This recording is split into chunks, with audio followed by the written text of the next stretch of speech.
پاکستان ٹیلی communication authority PTA سے بھی reports طلب کی تھی اور انٹیلیجنس ایجنسی سے بھی رپورٹس طلب کی تھی. انہوں نے بلکہ بلایا تھا ان کو کنٹیمپٹ کے حوالے سے باتیں کی بلایا تھا اور جو سربراہ ہیں انٹیلیجنس ایجنسیوں کے ان کو بلایا تھا, اور وہ پھر چیلنج بھی ہوا تھا سپریم کورٹ میں کہ ہائی کورٹ جو ہے وہ کیسے طلب کر سکتے ہیں ایجنسیوں کے, انٹیلیجنس ایجنسیوں کے ہیڈز کو کہ جب یہ معاملہ اس کیس کے اندر تھا ہی نہیں تو آپ اس سے ہٹ کے, وہ تھا صرف کہ آڈیو جو ہیں وہ فیک ہیں کیا ہے ان کے فرانزک کے حوالے سے, تو وہ سپریم کورٹ میں بھی یہ چیلنج ہوا تھا. سپریم کورٹ نے پھر روک دیا تھا کاروائی سے نا کہ آپ ان کے ایجنسیوں کے جو ہے. لیکن بہرحال ان آڈیو لیکس کی جو ہے تو تحقیقات بالکل ہونی چاہیے اور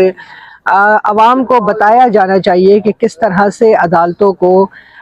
پاکستان تحریک انصاف کے دور میں یا پاکستان تحریک انصاف کی جانب سے اثر انداز کرنے کی کوشش کی گئی اور کیسز کے فیصلے اپنے حق میں لینے کے لیے کس طرح سے انہوں نے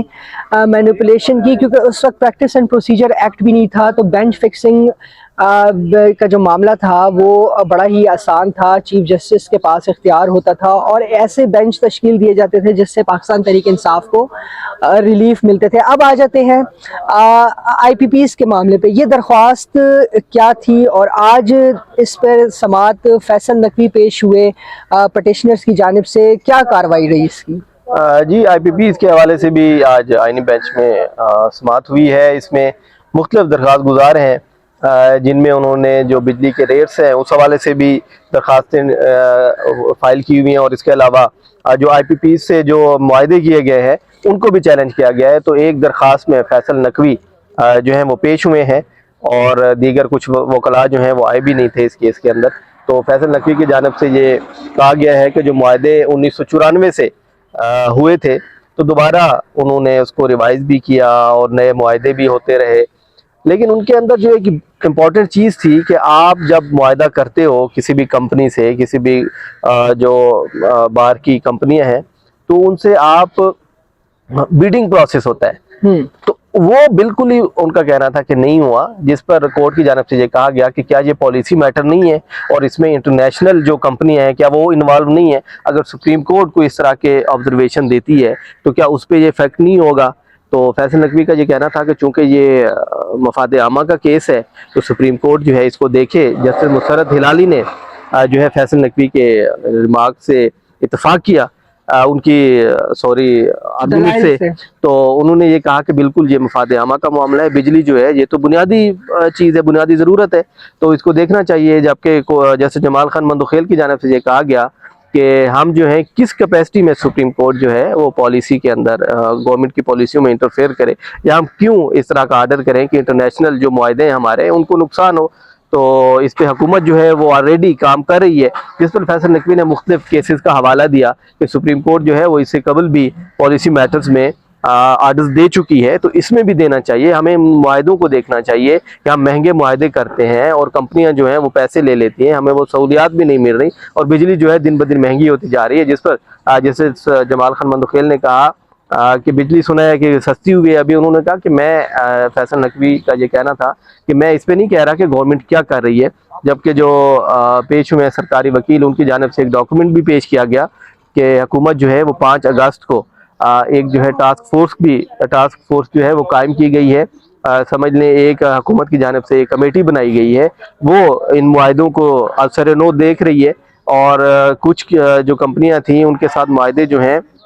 وہ ختم بھی کیے گئے ہیں, اور کچھ کے ساتھ جو ٹرمز تھیں ان میں چینجز بھی کی گئی ہیں کہ جو مہنگے پہلے معاہدے ہوئے تھے ان میں چینجز ہو. گورنمنٹ جو ہے اس حوالے سے وہ کام کر رہی ہے. تو عدالت کی جانب سے یہ کہا گیا کہ ہمیں اب دیکھنا چاہیے کہ گورنمنٹ اگر سیریس ہے اس معاملے کو دیکھ رہی ہے تو ہم اس کو انٹرفیئر اس میں نہ کریں, جبکہ فیصل نقوی کہنا تھا کہ سپریم کورٹ اس میں ضرور انٹرفیئر کرے اور یہ بڑا امپورٹنٹ معاملہ ہے. جیسے مسرت ہلالی نے بھی کہا کہ نہیں کورٹ کو اس میں کرنا چاہیے انٹرفیئرنس, اور یہ بڑا امپورٹنٹ چیز ہے, جس پر کورٹ کی ججز نے مشاورت کے بعد یہ فیصلہ کیا کہ چلیں اٹارنی جنرل سے پوچھ لیتے ہیں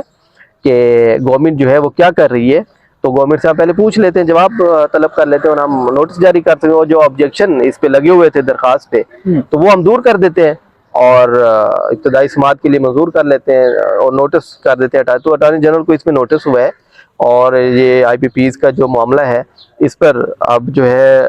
کیونکہ چھٹیاں آ رہی ہیں آگے سردیوں کی 18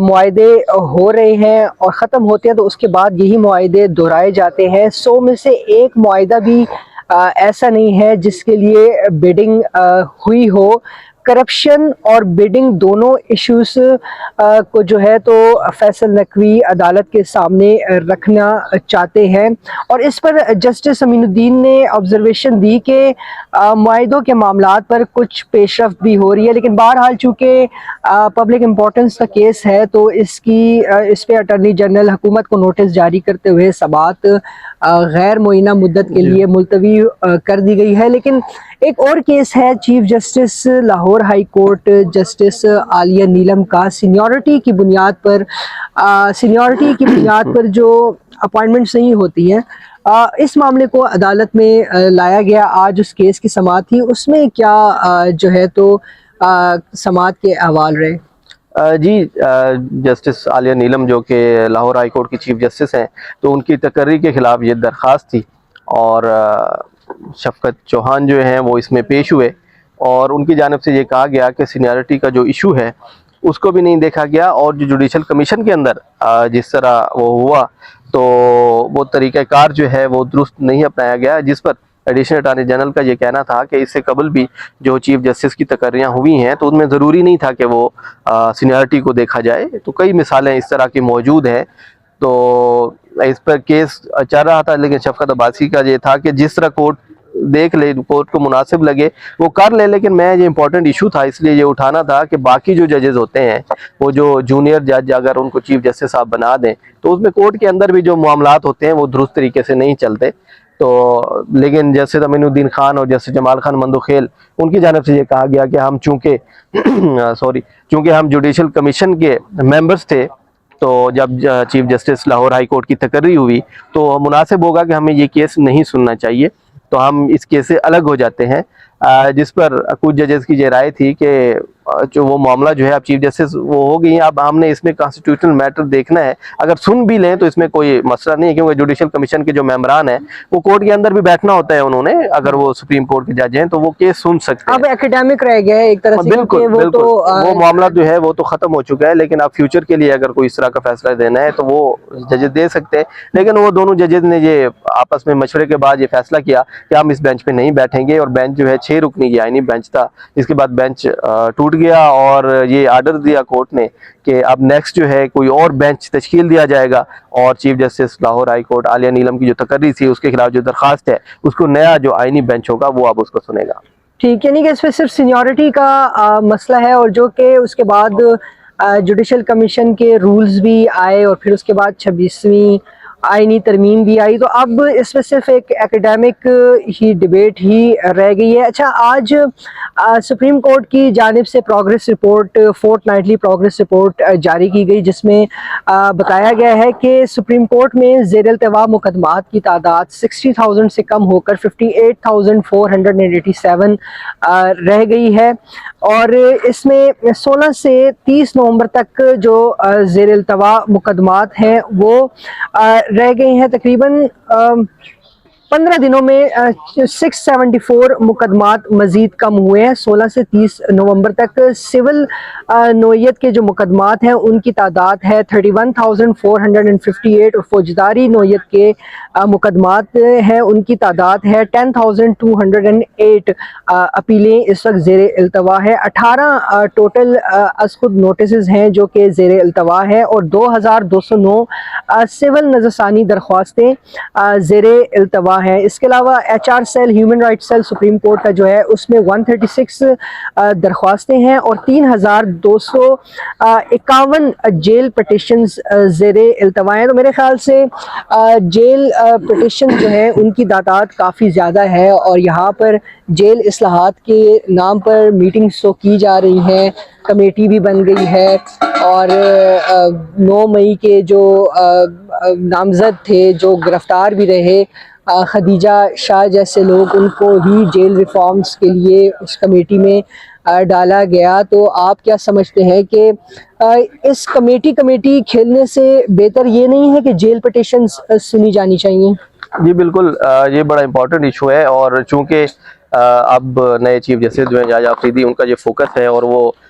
میٹنگز جو ہیں وہ کر رہے ہیں، اور جو پینڈنگ کیسز ہیں ان کو نمٹانے کے حوالے سے روزانہ تقریباً ایک دن چھوڑ کے ورنہ روزانہ ایک پریس ریلیز آتی ہے کہ آج ایک میٹنگ ہوئی ہے، اور میٹنگ میں یہ ڈیسائیڈ ہوا کہ کس طرح ٹیکنالوجی کا استعمال کیا جائے، کس طرح